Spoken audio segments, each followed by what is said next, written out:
రాసినాడు, ముకుందూరు స్వామిని. ఆయన గురించి రాస్తూ ఆ పుస్తకం చదివిన తర్వాత నేను ఎట్లా మాట్లాడాలని నాకు అర్థమైంది.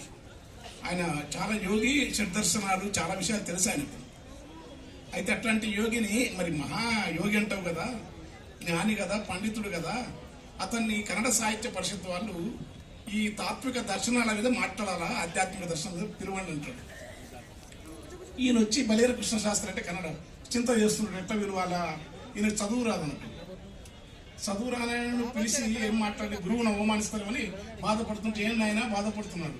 ఏమీ లేదు, ఒక పొరపాటు జరిగింది. ఆ కన్నడ సాహిత్య పరిషత్ వాళ్ళు అంటే జరిగింది, రీసెంట్ జరిగింది, మరి పాతది కాదు, మీతో మాట్లాడాలనుకుంటూ అది తాత్విక దర్శనాల మీద, ఆధ్యాత్మిక వేదాలు మాట్లాడాలంటే అయ్యో దానికి ఎందుకంటే మీకేమో చదువు రాదు, వాళ్ళకి తెలియదు కదా అన్నారు. అంటే దాందే ఉందని మనం పూర్వం పిలిచినారు.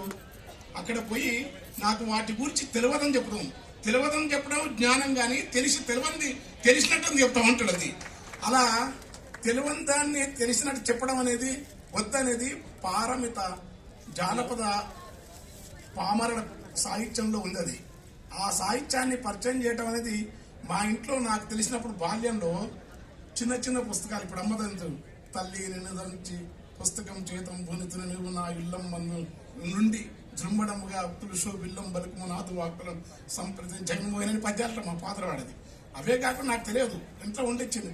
శారద నిరజందుకన సార పటీర మరాల మల్లిక హార తుషారపైన రచితాచల ఆకాశ కుంద మందార సుధాపయోధి సిత తామర సామర వాయిని శుభకారత నొప్పు నిన్ను మదిగానగా నిన్నడగలుగు భారతి. ఈ పద్యం విన్నప్పుడరా ఈ పుస్తకాలు ఏమన్నా కాంతావన ఏదో తిక్కయ్య తత్వాలు, కాశిదాస్ తత్వాలు, వేమన శతకం, ఈ నరసింహదాస్ శతకాలు, శేషప్ప కవి, తర్వాత రివేపురం దాసు, రాకమచంద్ర వెంకటదాసు, చిన్నదాసు, ఆమదుద్దీను, ఇలాంటి పుస్తకాలు తప్ప నాకు చిన్నప్పుడు పుస్తకాలు లేవు. కాకపోతే అక్కడ కింద చిన్న పేపర్ పడ్డా అపురూపంగా, ఎందుకంటే అప్పటికే ఇట్లా మొక్కించి అలవాటు లేదు. మా ఫాదర్ సరస్వతి అని ఇట్లా పెట్టిస్తుండే. ఇట్లా పెట్టేయడం వల్ల పవిత్రమైన ఆ పుస్తకాన్ని తొక్కడం కానీ, చిన్న పేపర్ పడితే కళ్ళకథ చదివే అలవాటు ఉంటుండే. ఆ చదవడం అనేది ఎందుకు వచ్చంటే మాకేదో ఇట్లా మాట్లాడతాము, రాస్తాము, వీటి గురించి విచేచన. నాకు తర్వాత అర్థమైందంటే మాట్లాడకుండా ఉండటమే. నీవు చదివిందైనా, నీ అనుభవాలైనా, నీ జ్ఞాపకాలైనా డిసిప్లిన్ చేసుకో. వాటినన్నింటినీ కాదనుకుంటేనే నీవు జ్ఞానివి తప్ప నీవు మాట్లాడాలనుకోవడం అనేది ఒక రకమైన సత్యానికి దారి కాదు.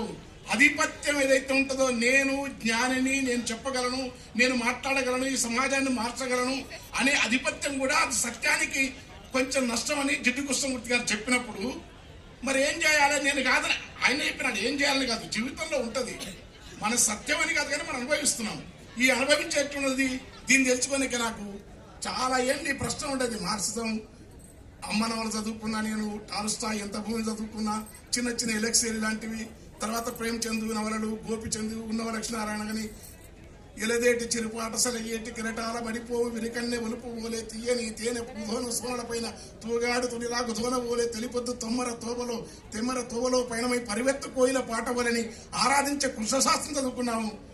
కానీ మరి ఇవన్నీ చదువుతున్నాం కానీ ఏంది ఎట్లా అంటే, కేశవరెడ్డిని చదివిన తర్వాత నాకు ఇవన్నీ ఊహలు, రమణీయత, భావానుభూతి అద్భుతంగా మనోప్రపంచంలో తేలిపోడు. కవి సుజనకారులు, ధ్యానిగాళ్ళ వాళ్ళు, జ్ఞానిగాని వాళ్ళు, నిజమైన సత్యానికి దగ్గరున్న వాళ్ళు సుజనకారులతో కవులైతారు. విశ్వనాథ సత్యనారాయణ భ్రష్టయోగులు, కవులు భ్రష్టయోగులే అని అంటారేమో తెలియదు కానీ కవి కూడా ఒక రకమైన అవధూతని అన్నారు. ఈ అవధూతలు నుండి ఇట్లా ఉండి మరి ప్రపంచానికి అతీతంగా ఉందవా? అతీతంగా ఉండకుండా ప్రపంచంలోని అత్యంత ఉన్నతమైనవి, అత్యంత అల్పం అనుకునే ఈ ప్రపంచం నిర్దేశించిన ఉత్తమ ఆధిపత్యాలు, తక్కువలు, న్యూన్యతలు ఇవేవి లేని స్థితిని అద్భుతంగా కాంచగలగాలని కేశవరెడ్డి మహారచయిత యొక్క చివరి గుడిసె చదివిన తర్వాత నాకు అర్థమైంది. చివరి గుడిసె చదివిన తర్వాత ఒక యానాదుల శ్మశానం దున్నేరు, శ్మశానాన్ని కూడా దున్నుకుంటుంటే భూసాన్ని అడ్డం పడినప్పుడు ఆ కథ చదివిన తర్వాత నాకు మనం యోగుల్లాగా ఉండాలా, చిన్నప్పుడు ఏదైతే నేర్పినారో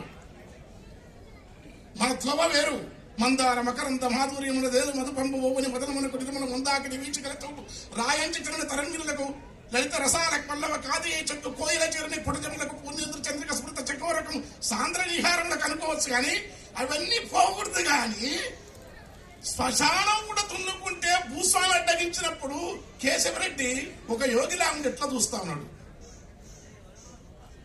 ఒక మూగవాని పిల్లల కవిదో భూమి రైతు బక్కిరెడ్డి ఎంత దండాడుతూ ఉన్నాడు. రాముండాది రాజ్యముండాదిలో వృత్తులు కోల్పోయి నా పల్లె కన్నీరు పాట కంటే ముందు వచ్చిన వల్ల నాకు తెలియదు ఆ నవల చదువుకుంది నేను రాసినది వేరు, ఆ తర్వాత ఆయన నాకు దగ్గరైనది అది వేరు. ఇట్లా జీవితాన్ని దర్శించాలంటే ఒక కేశవరెడ్డి, ఒక రావి శాస్త్రి, ఒక దాశరథి, ఒక అల్లం రాజయ్య, ఒక శ్రీపాద, ఒక ఉన్నవ లక్ష్మీనారాయణ, ఒక బండి నారాయణ స్వామి, ఓ మధురాంతక రాజారాం గారు, ఓ సింగవనేని నారాయణ గారు, ఓ చిలుకూరు దేవపుత్ర గారు, ఇట్లా ఈ రచయితలు చదివిన తర్వాత మరి పాటలు చదవా. నా పాట గద్దరన్న పాట నాకు మహా ఇష్టం. మరి పాట కంటే ముందు మాకు తెలిసిన పుస్తకాలు అవి.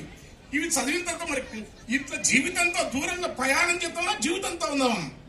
జీవితంలో అనివార్యంగా ఉండాల్సి వస్తుంట. జిడ్డు కృష్ణమూర్తి నీ వద్దనుకున్నా జీవితంతో ఉండాలా.